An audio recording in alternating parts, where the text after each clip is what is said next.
Hello student. जैसा कि आज 15 जून है और 15 जून को हम लोग इवनिंग सेशन में क्या करते हैं, daily general study quiz one linear form में भी करते हैं और आपका एमसीक्यू बेस पे भी करते हैं। मॉर्निंग सेशन में हम लोग किसी भी दिन की मॉर्निंग सेशन की जो शुरुआत होती है हम लोग करंट अफेयर से करते हैं। अगर आपने चैनल को सब्सक्राइब नहीं किया है तो चैनल को सब्सक्राइब कर दीजिए। अगर वीडियो को लाइक नहीं किया है तो वीडियो को लाइक करिए। ठीक है, आपके या इस चैनल पे डेली 30 to 14 क्वेश्चन की क्विज आती है जो अलग अलग फॉर्म में होती है। तो ठीक है, अगर आपने एक दिन में 40 क्वेश्चन या 30 क्वेश्चन तैयार किया मेरे चैनल के माध्यम से तो आप समझ सकते हो कि एक साल में आपने कितने एमसीक्यू को और कितने अच्छे क्वेश्चन को आपने तैयार किया है। तो इसीलिए आप वीडियो को लाइक करिए और चैनल को सब्सक्राइब करिए। तो चलते हैं, आज के जो क्विज है वो हिस्ट्री की क्विज है। ठीक है, वो कौन सी बेटा? हिस्ट्री की क्विज है। ठीक है ना। आप देखो, कह रहा है एक फर्स्ट क्वेश्चन आपसे कह रहा है स्वराज पार्टी का गठन किस वर्ष हुआ था ना। पहले इसको समझते हैं। स्वराज पार्टी ना, स्वराज पार्टी का मतलब होता है अपनी पार्टी ना, अपनी पार्टी। क्लियर है? क्लियर है। और इसका जो हुआ था 1 जैन को हुआ था। 1 जैन 1923 को क्या हुआ था? स्वराज पार्टी का गठन हुआ था। ठीक है, क्लियर है ना। अब इसका गठन किसने किया था? चित्तरंजन दास दास वाह वाह मोतीलाल नेहरू ने, चित्तरंजन दास या मोतीलाल नेहरू ने किया था।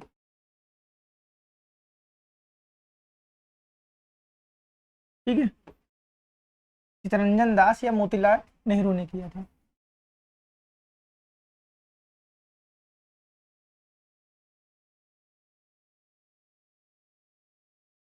ठीक है, अब कह रहा है क्वेश्चन नंबर 2 आपसे कह रहा है जातक किस धर्म से संबंधित है ना।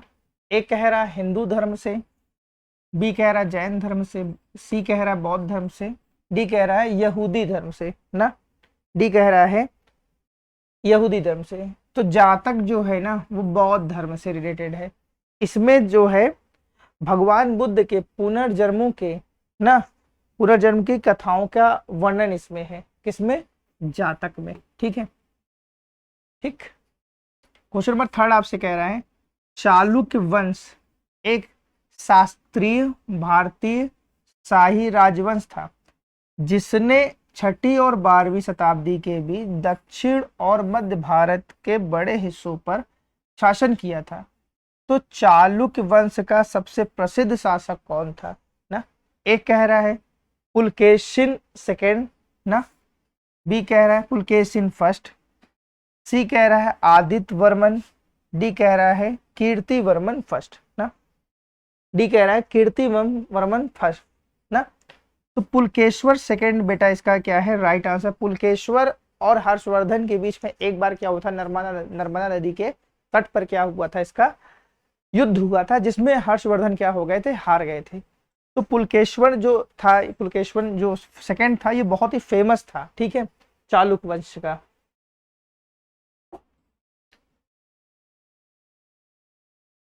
ठीक है, क्वेश्चन नंबर आपसे कह रहा है 4th, मोहनजोदड़ो ना का अर्थ होता है मित्र लोगों टीला। आपसे पूछ लेगा डायरेक्ट मोहनजोदड़ो का अर्थ ही क्या होता है। ठीक है, और पाकिस्तान के सिंध प्रांत में एक पुरातत्व स्थल है ना, लगभग 2500 ईसा पूर्व, जिसे 1980 में यूक्रेन द्वारा विश्व धरोहर स्थल नामांकित किया गया था। ठीक, यह किस सभ्यता के बड़े शहरों में एक था ना। एक कह रहा है फारसी सभ्यता, बी कह रहा है एका सभ्यता, सी कह रहा है सिंधु घाटी सभ्यता, डी कह रहा है मिस्र। डी कह रहा है मिस्र। तो बेटा मालूम है 1980 में यूनेस्को ने विश्व धरोहर स्थल को किसको माना मालूम है? सिंधु घाटी सभ्यता को। किसने माना है? सिंधु घाटी सभ्यता को। ठीक है, क्वेश्चन नंबर आपसे 5th कह रहा है निम्नलिखित में से भारत की झींगा, भारत की झींगा ना कहा जाता है। ए कह रहा है मैंगलोर को, बी कह रहा है नागपट्टनम को, सी कह रहा है कोच्चि को, डी कह रहा है नेल्लोर को। तो बेटा इसका भारत की झींगा ना मालूम है किसे कहा जाता है, नेल्लोर को। ठीक, कह रहा है बोध गया एक क्वेश्चन नंबर 6 आपसे कह रहा है बोध गया एक धार्मिक स्थल है और भारतीय राज बिहार में, ठीक है, गया जिले के ना महाबोधि मंदिर परिसर से जुड़ा हुआ है। यह प्रसिद्ध है क्योंकि वह स्थान जहां गौतम बुद्ध को ज्ञान प्राप्त हुआ था। गौतम बुद्ध के जीवन से संबंधित मुख्य 4 स्थलों पर बोध गया सबसे महत्वपूर्ण है। फिर दूसरी साइट का नाम बताइए। ठीक है, ए कह रहा है खुशीनगर, बी कह रहा है लुम्बिनी, ए कह रहा है ए और बी, डी कह रहा है इनमें से कोई नहीं, डी कह रहा है इनमें से कोई नहीं। ठीक है, तो आप जानते हो खुशीनगर और लुम्बिनी दोनों ही गौतम बुद्ध के क्या थे, तो दोनों ही क्या इसके राइट आंसर है। ठीक है, तो ए और बी बोथ आर राइट। ठीक, क्वेश्चन नंबर 7 कह रहा है यंग इंडिया और हरिजन के संपादक कौन थे। यंग इंडिया बुक और हरिजन के संपादक कौन थे। ठीक है, ए कह रहा है नेहरू, बी कह रहा है अम्बेडकर, सी कह रहा है महात्मा गांधी, डी कह रहा है सुभाष चंद्र बोस, डी कह रहा है सुभाष चंद्र बोस। तो यंग इंडिया और हरिजन ना महात्मा गांधी ने लिखी थी। ठीक है,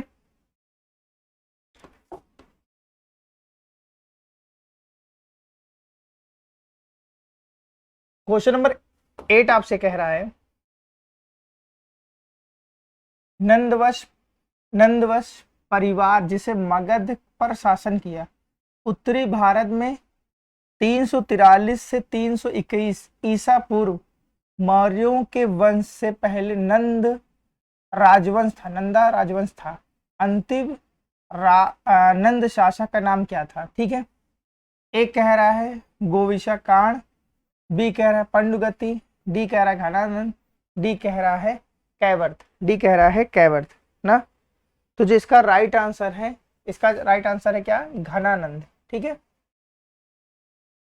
जान लीजिए पहले राजवंश था कौन था, घनानंद था। ठीक है, क्वेश्चन नंबर 9 आपसे कह रहा है ना सेरीगपट्टम की संधि जिसे श्रीरंगपट्टम या श्रीरंगपट्टम भी कहा जाता है, ठीक है, पर हस्ताक्षर किए गए 18 मार्च 1792 और तीसरे एंग्लो मैसूर युद्ध को समाप्त कर दिया गया। ठीक है, टीपू सुल्तान और किस के बीच में श्रीरंगपट्टम की संधि पर किए गए थे। ठीक है, हस्ताक्षर किए गए थे। ए कह रहा है रॉबर्ट क्लाइव, बी कह रहा है कॉर्नवालिस, सी कह रहा है वॉरेन हेस्टिंग, डी कह रहा है डलहौजी।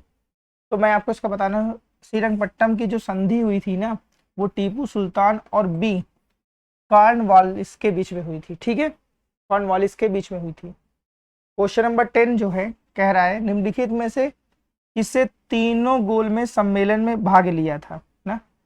एक कह रहा है बी आर अम्बेडकर, बी कह रहा है एम मालवीय, सी कह रहा है वल्लभ भाई पटेल, डी कह रहा है गांधी जी।